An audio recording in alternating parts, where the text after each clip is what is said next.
Welcome to Table Talk with Father Stephen. Today we'll be looking at the very important aspect of family life, if you will, and that is domestic violence. Our guest today is Mrs. Stella Mwesu, who works in that space of domestic violence here in New South Wales, and she's also a faith leader in the Nigerian Catholic community. Welcome, Stella, to Table Talk with Father Stephen. Thank you, Father Steve, for having me. My pleasure. Now, Stella, oftentimes, in my experience over the years as a psychosocial counselor, I have been dealing with families, very good couples, who nonetheless deal with domestic violence. And oftentimes, these issues are kept away from public view, understanding. What do you think are fundamental as a cause to domestic violence? Domestic violence could be as a result of so many things. It comes from different perspectives depending on the family situation and how they see it. So it could come in the form of disagreements, and it moves on to a big issue in the family, and many people regard this as a family matter. They want to keep it private, and it's not escalated. It's dealt with in the family. They don't want an outsider. They don't want to seek for help, so they just want to keep it as quiet as possible. Yeah. So when you say they do not want to escalate it, what does escalation in such situation, in concrete terms, what would escalation look like?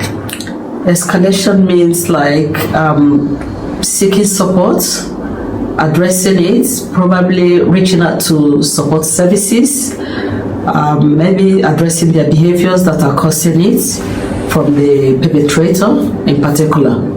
Yeah. Okay, now let's look at the culturally diversified and linguistic population, the Kurd community, mainly of migrants. Oftentimes, people tend to believe there's something about culture that infiltrates into marriages and become, if you will, factors that cause domestic violence. In your experience of work, do you think culture or where people come from, particularly reference is made to transference of trauma from countries of origin or backgrounds into marriages, and then it turns to be something violent? What is your experience in relation with culture and domestic violence? Thank you. Regarding culture and domestic violence, some people think probably the patriarchal society has influence on cultural aspect of marriage. What the man says is what you do. You don't have a voice.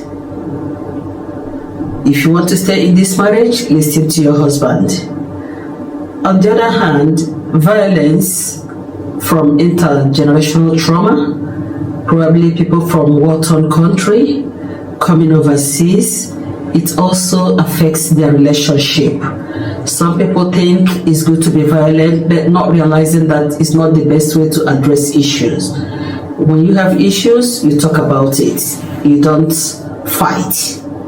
So, and in the culture, probably African culture, for instance, communities tend to listen to community leaders, to religious leaders, faith leaders, to address marital issues that manifest in the name of violence, domestic violence.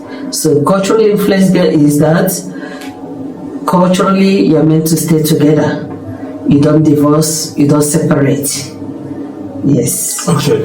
Now, true or false as that might be for some people, depending on how they want to assess it, but that is coming from an informed perspective. Let's look at how faith, particularly Christian faith perhaps, or faith of any kind, play within the space of couples experiencing domestic violence. Oftentimes, the people who experience domestic violence are not pagans. There are people who go to churches or even mosque or whatever religion. What role do you think faith play for or against domestic violence? Like I said earlier, that couples tend to meet community leaders or faith leaders the same way when couples are having misunderstanding or issues in their relationship, and when they go to a religious leader, a priest may try to intervene by mediating. Can you go home, reconcile, instead of addressing the behavior that is causing the issue. So, situation whereby such a thing happens, priests are expected to talk to the couples in a language they should understand, address the problem. It's not the people that is the problem, it's the issue they brought. What is causing it? Is it financial issues? Is it like somebody taking control over matters in the house? Yeah. There must be something that has led to it. If that can be addressed, I don't think the couple should have issue. Yeah, so priests shouldn't be using maybe forgiveness, you go home, live together as couples. Okay. No, address the issue. Okay, well, my understanding of what you are saying, well, this is not about priest anyway, not because I'm one, but this is about religion or faith. You know, most people, my reading of faith is people oftentimes can use faith as a cover for, you know, injecting toxicity in their marriage. They could be people who hold offices in church, who are selfless in their service, but then they're not immune from whatever causes that leads to violence. It could be a man, it could be a woman. So I would be saying to you, our dear viewers and listeners, that God does not promise to take away problems because we are humans, but He said He will journey with us. He will yoke with Him. So I would be thinking that you don't use faith, you know, as a soft landing for allowing yourself to grow, you know, in a toxic way in your relationship. What Stella is sharing with us is, if you're a faith leader or in any way involved in a faith situation and couples are dealing with issues, encourage them to seek help professionally. And if you are informed, of course, faith in itself has a way of helping you heal as well. We're not discarding faith. So it's not either faith or a civil approach. It's a question of one and the other, not all. It's complementarity. Keep that in mind. And we come to our final question for this segment.